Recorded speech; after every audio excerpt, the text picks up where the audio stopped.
Paul Munster paksa bonek lupakan tiki-taka Persebaya Surabaya era Aji Santoso di Liga 1 Indonesia. Jawapos.com. Perubahan drastis terjadi di Persebaya Surabaya. Penggemar setia Green Force, yang dikenal dengan sebutan bonek, kini harus beradaptasi dengan gaya permainan yang jauh berbeda dibandingkan era Aji Santoso. Di bawah kendali Paul Munster, Persebaya Surabaya tak lagi menganut filosofi tiki-taka yang mengutamakan penguasaan bola dan serangan bertahap. Musim ini, mereka lebih pragmatis, mengedepankan efisiensi dan soliditas pertahanan, terutama ketika unggul. Contoh nyata dari transformasi ini bisa dilihat dalam kemenangan 1-0 Persebaya Surabaya atas PSBS Biak. Dalam laga yang berlangsung di Stadion Kapten Iwayan Dipta, Persebaya Surabaya tampil lebih defensif setelah unggul 1 gol di babak pertama. Meskipun lawan lebih dominan dalam hal penguasaan bola, Green Force berhasil mempertahankan keunggulan hingga peluit akhir berbunyi, mencatat kemenangan penting yang membawa mereka ke puncak klasemen Liga 1 Indonesia 2024-2025. Kemenangan di Bali tersebut menjadi kali kedua Persebaya Surabaya meraih 3 poin di tempat yang sama. Sebelumnya, mereka juga menang 1-0 melawan Persita Tangerang di stadion yang sama pada pekan sebelumnya.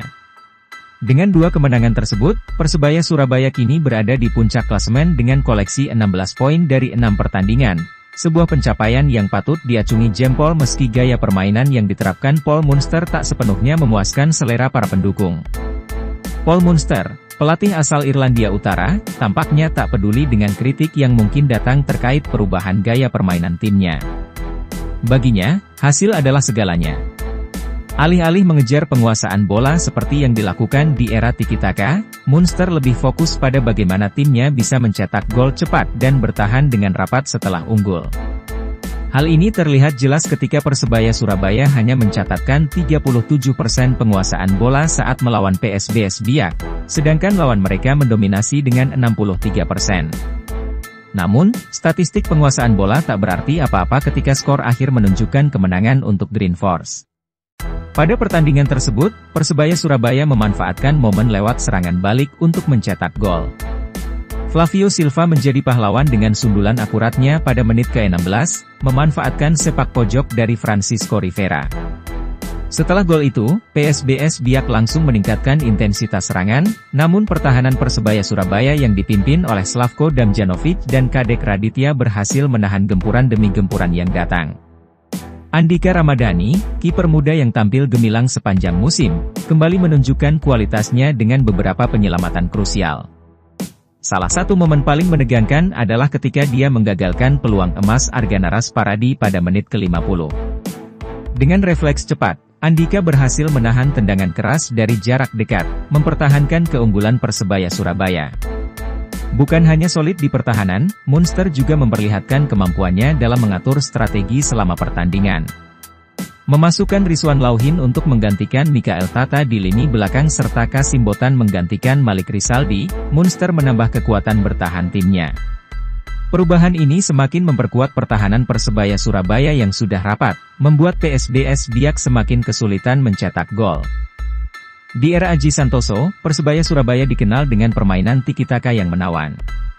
Mereka mendominasi lapangan dengan operan pendek yang cepat dan penguasaan bola yang impresif. Namun, gaya ini terkadang membuat mereka rentan ketika menghadapi tim yang lebih kuat dalam bertahan. Beberapa kekalahan di era tersebut terjadi karena Persebaya Surabaya terlalu fokus pada penguasaan bola dan lupa untuk segera menyelesaikan peluang. Paul Munster datang dengan pendekatan yang berbeda. Mantan pelatih Bayangkara FC itu memahami bahwa Liga 1 Indonesia bukanlah kompetisi yang bisa ditaklukkan hanya dengan gaya permainan cantik. Dibutuhkan kekuatan fisik, disiplin, dan kemampuan untuk memanfaatkan setiap peluang yang ada, bahkan jika itu berarti harus bermain lebih bertahan. Gaya pragmatis Munster ini mengutamakan efisiensi, cetak gol terlebih dahulu, lalu tutup ruang gerak lawan dengan pertahanan solid. Filosofi ini terbukti sukses sejauh ini, dengan Persebaya Surabaya mencatatkan beberapa kemenangan penting dan hanya kebobolan sedikit gol sepanjang musim. Namun, perubahan gaya permainan ini bukan tanpa kritik. Banyak bonek yang terbiasa dengan permainan menghibur ala tiki-taka merasa bahwa pendekatan Munster kurang memuaskan secara estetis. Mereka terbiasa melihat Persebaya Surabaya mendominasi lapangan, mengontrol tempo permainan, dan menekan lawan hingga ke kotak penalti. Kini, dengan permainan yang lebih defensif dan serangan balik cepat, ada yang merasa bahwa identitas permainan Persebaya berubah. Meski demikian, hasil yang diraih tak bisa dipungkiri.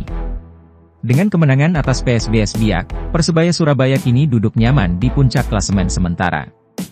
Mereka berhasil menggeser Borneo FC yang sebelumnya memimpin dengan 13 poin. Meskipun tiki-taka memberikan hiburan yang memikat, Munster lebih memilih pendekatan yang pragmatis dan solid, yang sejauh ini terbukti memberikan hasil maksimal untuk Green Force. Kini, tugas Persebaya Surabaya adalah menjaga konsistensi permainan mereka. Jika mereka terus bermain dengan disiplin dan fokus seperti saat ini, bukan tidak mungkin gelar juara Liga 1 Indonesia akan kembali ke Surabaya. Meski bonek harus sedikit menyesuaikan diri dengan perubahan gaya permainan, pada akhirnya yang paling penting adalah hasil akhir, kemenangan dan gelar juara.